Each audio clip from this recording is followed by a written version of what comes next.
Hi friends, ఒక different స్టైల్లో tomato పచ్చడి, చాలా టేస్టీగా ఉండే టమోటా పచ్చడి ఎలా చేయాలో చూద్దాము. ఫస్ట్ 5 టమోటాస్ తీసుకున్నానండి, ఇలా కట్ చేసేసుకున్నాను. ఒక చిన్న నిమ్మకాయ సైజ్ అంత చింతపండు కూడా నానబెట్టి దీంట్లో వేసేసి మిక్సీ పట్టేద్దాం. మెత్తగా మిక్సీ పట్టేయాలండి.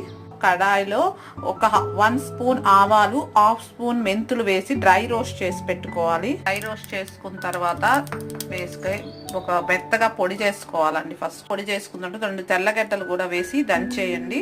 తిరగమాత పెట్టాలండి. ఒక ప్యాన్ లో ఒక 3 స్పూన్స్ ఆయిల్ వేసుకుందాము. ఇందులో కొంచెం ఆయిల్ ఎక్కువ ఉంటేనే టేస్టీగా ఉంటుందండి. ఆవాలు ఒక హాఫ్ స్పూన్ వేసాను, జీలకర్ర హాఫ్ స్పూన్ వేసాను, ఎండుమిర్చి 2 వేయండి.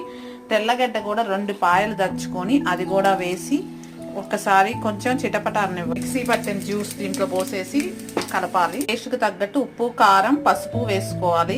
తర్వాత పొడి వేసేసుకున్నాం, అది వేసి మిక్స్ చేయండి. చాలా టేస్టీగా ఉండే